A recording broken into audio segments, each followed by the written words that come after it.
Bienvenue sur le podcast du site maghrebemergent.com, le média indépendant et apolitique qui reprend toute l'actualité du Maghreb au quotidien. Aujourd'hui, on regarde de plus près une nouvelle importante pour le secteur auto en Algérie, le retour annoncé de Hyundai. Ça fait 5 ans qu'on ne les voyait plus.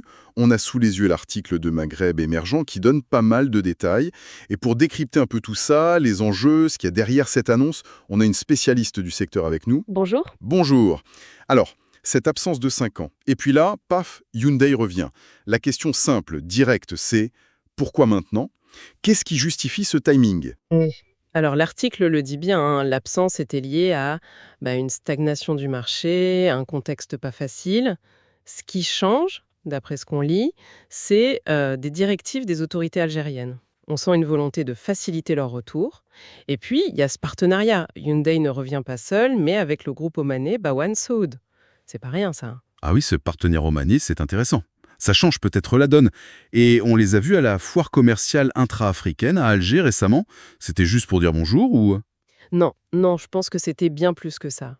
Quand on arrive avec 3 modèles et qu'on dit qu'ils sont spécifiquement pour le marché algérien, comme le mentionne l'article, c'est un signal fort. C'est OK, on est là, on a réfléchi à ce qu'on allait proposer, une vraie démarche de reconquête, quoi. Justement, réfléchis.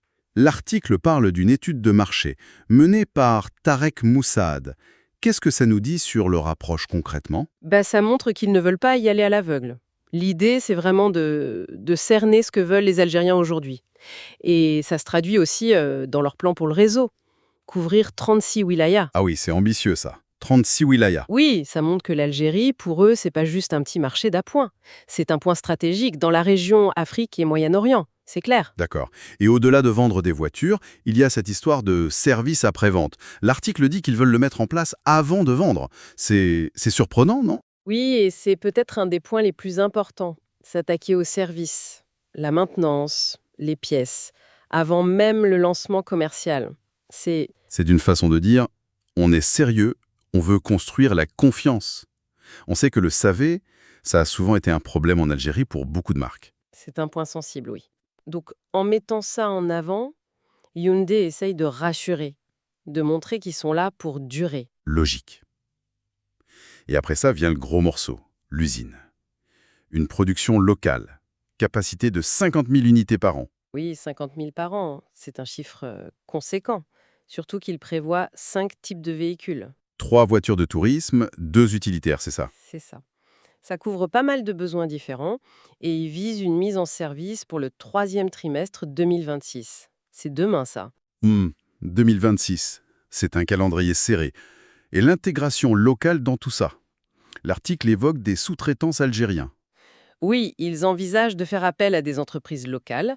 C'est une bonne chose pour le tissu industriel algérien, bien sûr.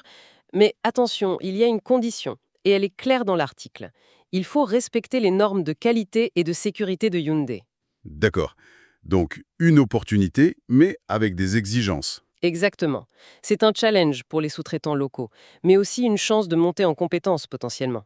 Bon, si on essaye de résumer un peu tout ce qu'on vient de dire, en se basant sur cet article, on a Hyundai qui revient, pas seul, mais avec un partenaire omanais, une étude de marché pour bien cibler, un réseau qui se veut national, et cette priorité donnée au service après-vente, avant même de commencer. Mhm. Et puis, le projet d'usine, 50 000 véhicules par an d'ici 2026, avec une possible intégration locale, sous condition. C'est ça. Le plan sur le papier, il est structuré, il est complet, il touche à tous les points importants. Produits, réseaux, services, industrie. Maintenant, comme toujours, la question c'est l'exécution. Est-ce que tout ça va se réaliser dans les temps?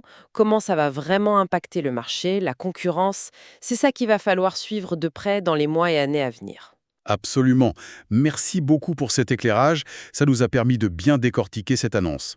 Merci pour votre écoute et retrouvez plus d'actualités sur maghrebemergent.com.